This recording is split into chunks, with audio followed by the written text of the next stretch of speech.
buddy. Good evening, everyone, and what a pleasure to be part of the 17x alumni and following on from our first session's great speakers. I'm a social worker. I'm a talker. Mick said to me about 3 or 4 times now, you've got 17 minutes. In my world, that's an intro. So I'm going to go through this really quick, right? I'm going to talk to you about families and a bit about StandbyU, and our focus being on prevention of complex social issues through the mobilisation of family and friends. We all have someone right now, if we were to close our eyes, think about someone in our lives that we love, that if they were to call us right now, despite getting your ticket, you're up and out of here, right? And if we don't take that first call, that second call that comes through will answer because that doesn't seem right. And then we're up and we're out. The world that we want to live in is everyone's got someone who would mobilise to keep them safe, but some people forget about that. So families are really important to all of us. This is my family. Now, little insight, my family would kill me if they knew I put this photo on. We have a tradition in our families that we do a band shot wherever we go. What's a band shot? It's a really serious look away photo that you're not looking at the lens that you can chuck in a heavy metal crew, right? The family all get into it. So around the world we've been and we've done a band shot in all these places and spaces. And that's my cool 14-year-old dog, Fat Cass, with a PH for fat, because she is really cool. She wasn't real good at 11:30 last night when that storm ripped through Brisbane though. She wasn't in the good books, but she's got the rock eyebrow happening through there. Families, we all know, we've all got our stories, we've all got things that are unique to us. Bit about me and my story. I'm a social worker. I'm a second-generation social worker. My mum was one before me, and she got her teeth into me at a very early age about the importance of social justice. There, but for the grace of God, go I. She raised my brother, my sister, and I as a single parent, studying, working, going through escaping violence in a relationship where we moved from Sydney to Newcastle to Brisbane. And as a kid, I didn't know any of that. I didn't know who these adults were. I didn't know that my granddad went back to work to help support. As an adult, I do. Families have got this, right? I went into social work much to my mum's pride and joy, and I always give her kudos for being an important teacher in my life. And I've gone with that motive there, but for the grace of God go I, and I worked as a social worker at Boys Town before it became Your Town. Big resi out at Bow Desert, not far from here. And I remember this story like it's as clear as day. I had a young boy, big, strong, strapping kid who could beat the shit out of anyone on campus. He was the big dog. That's their lingo, right? And he was in my office one day and we were just having a chat and he was bawling his eyes out. Something that he didn't show to the world, but something that he felt. The tears are dripping. I started to talk to him about hope and future and what does that look like for him? And he goes, what's the point? Half the kids in this place will end up dead and the other half in prison by the time I'm 18. And that was under the care of a state system that was supposed to be his pseudo-parent. He was rejected, he was isolated. That was his story of hope in the future. And I thought at that moment right there back in 1999, that's not the system that I want to work in. So I did that. I've stayed in the system, but I've never dropped the client being that woman, that child, that young person, never the minister, never the media. And it takes courage for all of us to speak what's on our mind, to use our voice for those who are yet to find theirs. And that's what we stand for. So I did 16 years. I went on a Churchill Fellowship when my 1-year-old, he's now 13, travelling up and down the aisles with my wonderful wife who's here, walking that 9-year-old, 6-year-old, discovered what was happening around the world where we got this right, where we could do systems that keep children safe and support families from some of those wicked problems. I came back and I thought about systems, how do we do this? Fail. Doesn't happen. Systems are designed to react. That's what they do. You have to hit eligibility, you have to hit criteria, live in the right postcode, have the right income, have the right problem, not have a backlog. All of those things that tell us no, not yet. Families is where we shifted our focus. Families are there to prevent, families are there to protect. And at StandbyU, our focus is on connections.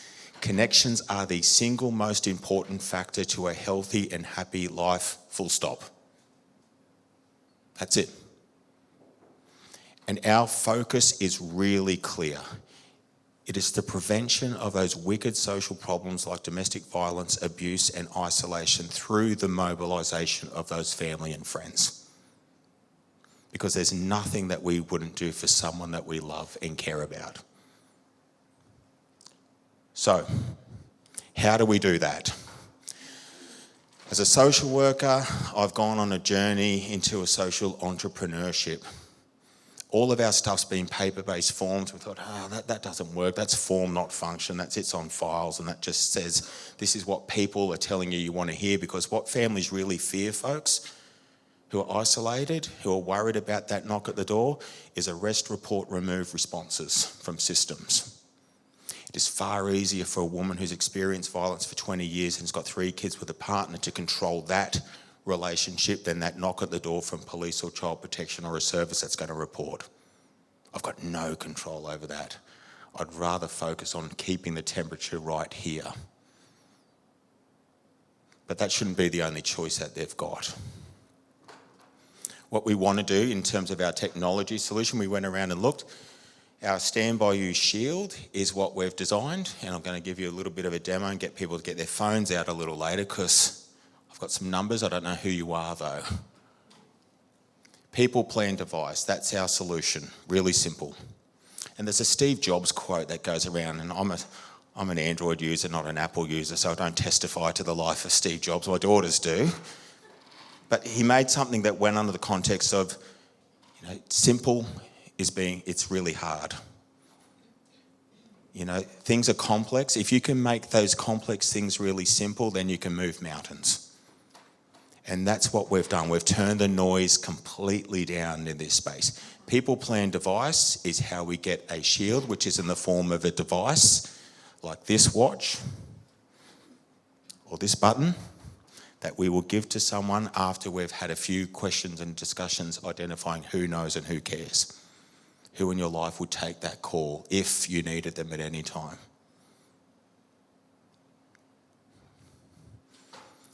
The way that we go about, I'm going to share a story about that at the end, but the way we go about scale is really simple. We've got some fantastic partners, one down here on the Gold Coast there, which is the James Roselle Charitable Foundation. Others are Bendigo Bank, Optus, Centre Group, who provide us access points. These places are simply where people are. Most women experiencing violence will not go to police or courts first. Where will they go? The shops, because it's a safe place to go. I'll go to the telco and I'll go to the bank. Why? Because I need a new phone and I need a new bank account and I need to start planning my next steps. Why not be there?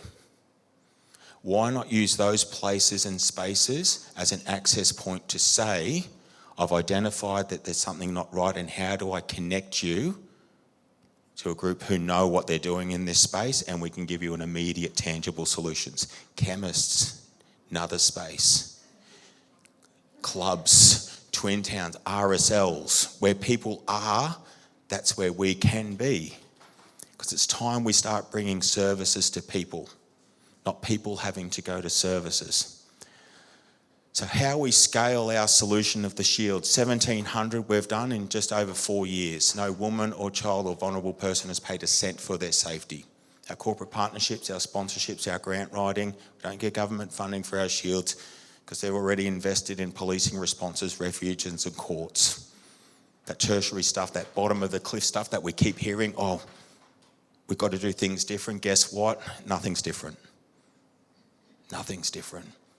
And those women who we see, we ask them what's been more detrimental to you, the harm you've experienced from the partner of 20 years or that of the system that you've experienced when you've decided to leave the system. Why? Because they said there'd be help out there and there wasn't. These people are isolated. They've forgotten that there are family and friends out there who are always worried about them and would do anything to keep them safe. Our model is really simple. Funding partner decides the money that goes to the Shields, which community it goes to, who that demographic is that I want to reach. StandbyU seeks a deployment partner in that community because there's always someone who's doing this work in there, and we say, do you want 10 shields for your families that you're working with in this community? Yes, StandbyU is the practice partner. We link in, give you the training, the support and the framework, which is really simple, and I'm going to take you through that. We say impact report, give that back to the funding body. Now you know the size of the problem, fund some more. Really easy. 1,700 shields have been deployed through that model with no one paying a cent for their safety as a user.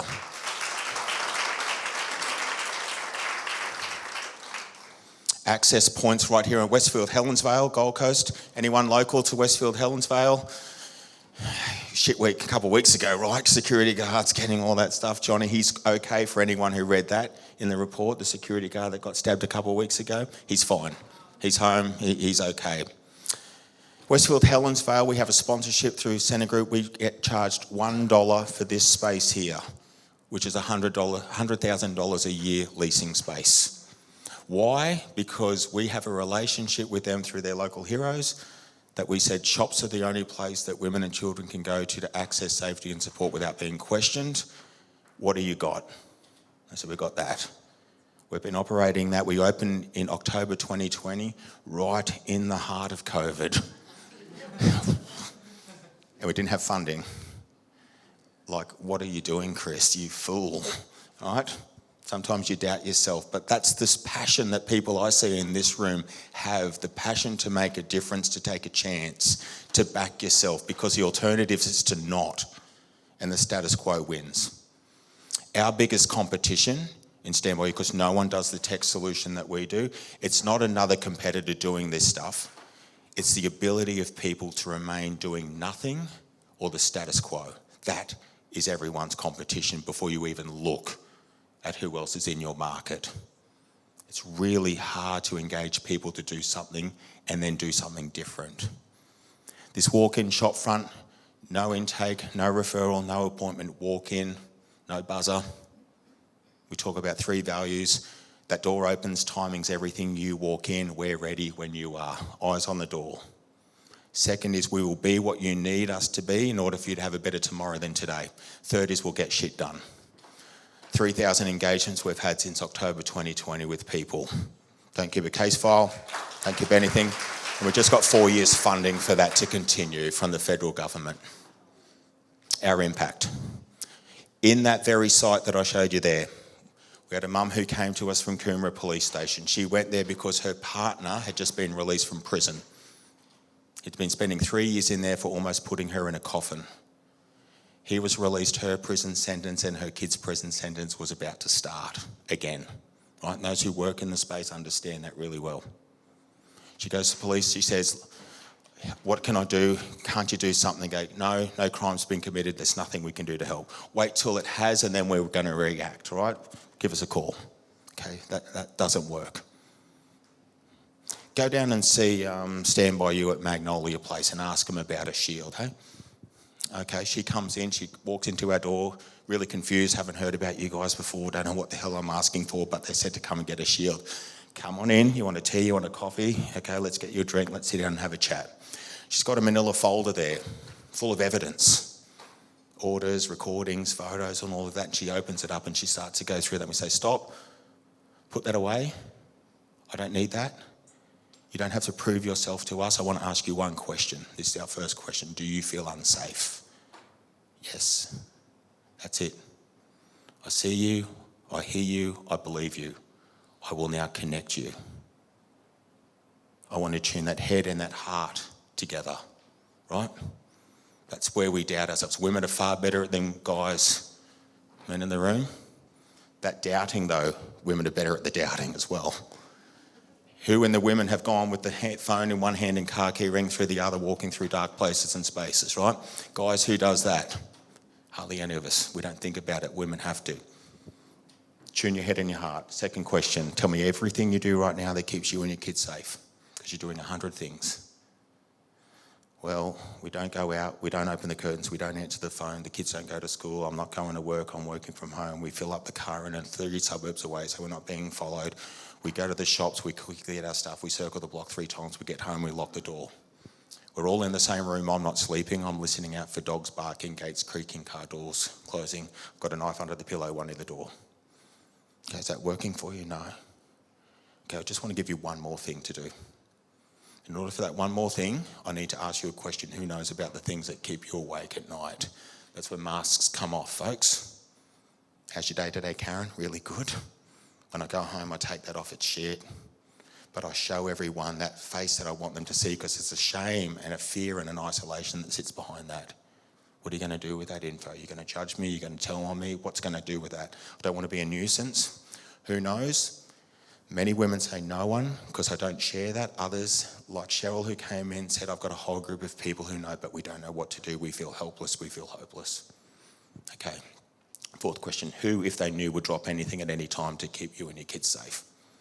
That's what safety is. In and out. Simple. Mobilising means get in, get someone out. We can do that by interrupting. We can do that by escalating to 000. But in order for that to happen, they need three things. They need awareness, they need context, and they need permission. So we speak to those responders and we say, when she presses this button, because her heart starts to race, who's got their phones now? Because I have just activated an alert to which some chosen people in the room, your phone will be ringing, and they hear this. To accept the alarm, otherwise press 4 to reject. If I don't accept it, it's like the old reverse charges, right? I've got to accept it in order to be brought in. And now, everyone is able to hear what's happening in my environment through this device. Everyone who answers that call and is joined into the conference room, we're talking. You know who I am, you know where I am, because I've sent through also, I'm going to hang that up so we don't get really bad feedback. You also would have got an SMS message that says this is the location. Who I am, where I am, what's happening, but there's no wait. Police are getting 500 calls a day. There is no wait for you in this queue anymore. Third thing that they need, last question, any reason you'd hesitate to press this? Well, Mick's been really busy. He's working really hard. It's 2 a.m. in the morning. I don't want to be a nuisance. Great. Glad you picked that up, Mick. Cheryl thinks that your sleep's more important than her safety. So I'm either going to drop you off the call and put you on an email, and maybe support for you can look like going to hospital, going to court, going to a funeral. Or do you want to tell Cheryl that her safety and her kids' safety is more important than your sleep, and don't hesitate. Don't hesitate. Repeat that conversation every single day. That is the power of connections, folks. This can happen in 60 minutes. Tomorrow can be better than today. And none of you would have heard about StandbyU before here. And my call to you is to say, don't forget about us. Because if there's someone that you know, there's someone you care, there's someone that would drop anything for you and you would drop anything for us, that is what we stand for. And that is our impact, because connections change lives. Thank you very much.